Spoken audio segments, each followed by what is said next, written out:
সুপ্রিয় দর্শক মণ্ডলী, খাদ্য নিরাপত্তায় নাগরিক কণ্ঠ খেতে পাতে থেকে আপনাদের সকলকে শুভেচ্ছা জানাচ্ছি।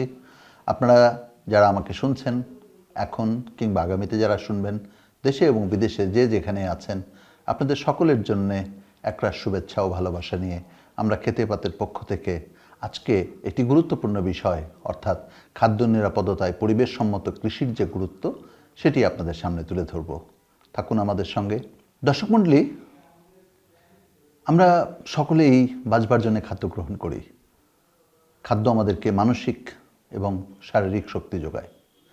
শারীরিক শক্তির বিষয়টি আমরা বুঝতেই পারি। আপনি যদি একবেলা দুবেলা না খেয়ে থাকেন তাহলে আপনার দুর্বল লাগবে, শরীর খারাপ লাগবে, সেটা আমরা বুঝতেই পারি।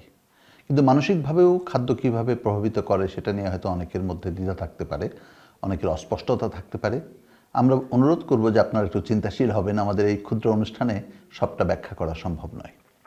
আমরা যে কথাটা আপনাদেরকে বলতে চাই সেটা হচ্ছে, খাদ্য শুধুমাত্র আনন্দ পাওয়ার বিষয় নয়, খাদ্য শুধুমাত্র একটা স্বাদের বিষয় নয়। খাদ্য আসলে আমাদের দেহ গঠন করে, মন গঠন করে। সুতরাং আমাদের দেখে শুনে বুঝে খাদ্য খেতে হবে। ভোক্তা হিসেবে আপনি প্রশ্ন করতে পারেন, আমি তো বাজারে যাই, আমি খাদ্য কিনি, ভালো বা মন্দ আমি বুঝবো কী করে? কারণ উৎপাদনে তো আমার কোনো অংশগ্রহণ নেই। খুবই যৌক্তিক, এবং সেইটাই আমাদের চিন্তার বিষয়। আমরা যে খাদ্য প্রতিনিয়ত গ্রহণ করছি সেটার উৎপাদনের সঙ্গে তো আমরা সরাসরি জড়িত থাকি না। তাহলে ভোক্তা হিসেবে আমার করণীয় কী? দর্শক মণ্ডলী, ভোক্তা হিসেবে আমাদের কিছু করণীয় অবশ্যই আছে। তার আগে আমরা একটু বোঝার চেষ্টা করি যে পরিবেশসম্মত কৃষি বলতে আমরা কি বুঝব। কৃষি ব্যবস্থাপনাটাকে বা খাদ্য ব্যবস্থাপনাটাকে বিচ্ছিন্নভাবে দেখবার সুযোগ নেই।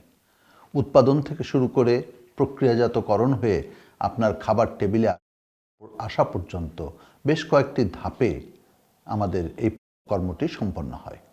সুতরাং উৎপাদন পর্যায়ে যদি আমরা তার নিরাপত্তা নিশ্চিত করতে না পারি, পরিবহন পর্যায়ে যদি নিরাপত্তা নিশ্চিত করতে না পারি, প্রক্রিয়াজাতকরণ পর্যায়ে যদি নিরাপত্তা নিশ্চিত করতে না পারি, তাহলে আমার পাতে নিরাপদ খাদ্যের প্রত্যাশাটা কিন্তু দুরূহ হয়ে যাওয়ার সম্ভাবনাই রয়েছে। যদিও আমার রান্নাঘরেও খাবার অনিরাপদ হয়ে যেতে পারে।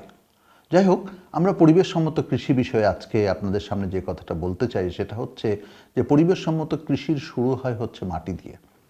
আমরা অনেক সময় আমাদের যে কৃষি বিজ্ঞান আমরা যখন আলোচনা করি তখন আমাদের কাছে কি করে ফলের বা ফসলের উৎপাদন বাড়বে সেটাই আমাদের মুখ্য বিবেচনা হয়, এবং তার জন্যে আমরা মাত্রাতিরিক্ত রাসায়নিক সার এবং কীটনাশকের উপরে নির্ভরশীল হয়ে পড়ি এবং পড়েছি, এবং যার অবশিষ্টাংশ আজকে আমাদের খাবারের মাধ্যমে মানুষের দেহে প্রবেশ করছে। যে কারণে বাংলাদেশ সহ পৃথিবীর অনেক দেশেই আজকে এটা প্রমাণিত হয়েছে যে আমাদের খাদ্যে রাসায়নিক দূষণের অবশিষ্টাংশ রয়েছে। আমাদের খাবারে হেভি মেটাল তথা লেড তার দূষণ রয়েছে। আমাদের খাবারে আরও অন্যান্য যেটা মাইক্রোপ্লাস্টিক বলে যে ইস্যুটা, সেটাও আমাদের খাবারের মধ্যে রয়েছে। ভোক্তা হিসেবে খালি চোখে হয়তো আমরা এটা দেখতে পাই না। এগুলোর থেকে যদি মুক্ত থাকতে চাই, আমাদের খাবারকে যদি সম্পূর্ণ নিরাপদ করতে চাই, তাহলে অবশ্যই আমাদের পরিবেশসম্মত কৃষির দিকে নজর দিতে হবে।